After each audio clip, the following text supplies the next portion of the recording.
L'université, normalement, elle devrait justement permettre, être le lieu où des recherches à long terme peuvent être menées. Donc, des recherches et donc sans qu'on attende immédiatement un impact. Et à la limite même qu'on s'en fiche, que c'est pas ça qui est nécessairement important. Donc, par exemple, l'université, c'est le lieu où des gens qui travaillent en études classiques peuvent faire développer leur érudition, nous faire des éditions savantes d'auteurs depuis longtemps disparus, et c'est très bien, c'est formidable. Où on peut réfléchir sur les fondements du droit, qui n'est pas un sujet qui passionne les foules, et qu'on peut le faire, et qu'on prenne le temps de le faire bien. Hein. Parce que finalement, justement, il y a énormément de gens qui ont un rôle de publiciste, ce qui est très bien, mais quand on est publiciste, justement, il faut réagir rapidement. Et là, au fond, l'université devrait être au lieu où il y a aussi de l'espace. C'est le lieu, si tant est qu'il puisse y avoir un lieu comme cela dans la société, c'est le lieu où des recherches, où le leitmotiv, c'est patience et longueur de temps, eh bien, c'est là où ça doit pouvoir avoir lieu. Et d'abord, moi, quand j'écris, c'est d'abord et avant tout un effort de clarification. Presque pour moi-même, parce que je suis quelqu'un d'horriblement indécis. Oui. Et c'est pour ça d'ailleurs que, comme intellectuel public, je serais une catastrophe. Donc, si on doit m'appeler et me dire, professeur Lédèque, qu'est-ce que vous pensez de tel projet de loi là maintenant, sauf pour de très rares questions qui sont scandaleuses, je pense, pour les 3/4 des gens, j'ai presque envie de dire bien élevés. En général, ça me prend du temps, il faut que je réfléchisse, il faut que j'y pense, il faut que je clarifie mes idées. Tout ça prend énormément de temps.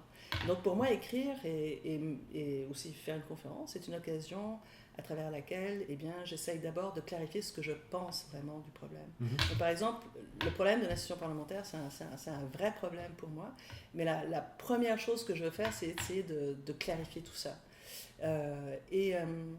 Et pour moi, l'exercice d'écriture, mais aussi le fait de donner des conférences, c'est essayer de voir d'abord qu'est-ce que j'en pense et quelle est la bonne façon de poser le problème, quelles sont peut-être les choses auxquelles je n'ai pas pensé, mais auxquelles je devrais penser.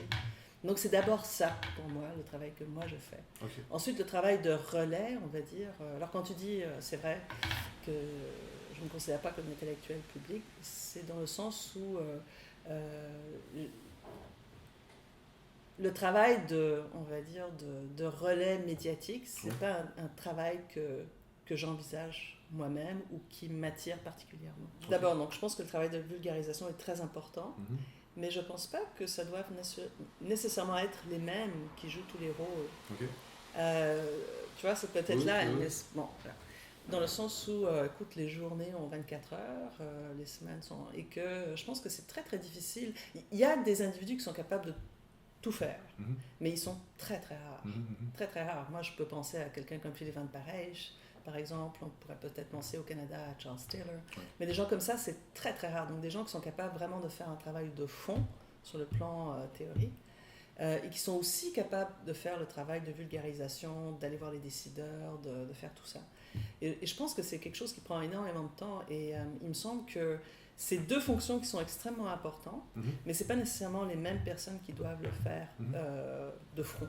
Oui. Et puis, il peut y avoir également, je pense, des étapes différentes dans une carrière. Il peut y avoir des moments où on se dit, tiens, maintenant je sais vraiment, où je pense que quand même j'ai une idée assez nette de ce qui devrait être fait, et donc maintenant je suis prête à prendre l'énergie que j'ai pour le mettre là-dedans et d'avoir un rôle, on va dire, d'activiste, ou d'essayer de voir les personnes qui comptent pour les convaincre et tout ça. J'avoue que moi, la façon dont je conçois mon travail, c'est vraiment d'abord et avant tout de mener ce travail de recherche et de le faire aussi en discutant avec des collègues, en discutant avec des étudiants, parce que souvent quand on dit, voilà, les profs d'université, ils sont isolés dans leur tour d'ivoire. Je pense que c'est vraiment ne pas connaître notre vie. C'est-à-dire que nous, on est constamment en train de parler avec plein de gens tout le temps, notamment avec nos étudiants. Et je pense que, oui, donc, moi, j'ai pas du tout l'impression qu'en voyant mon travail de cette façon-là, je suis dans une tour d'ivoire, parce que j'ai l'impression que je passe mon temps à parler avec plein de gens.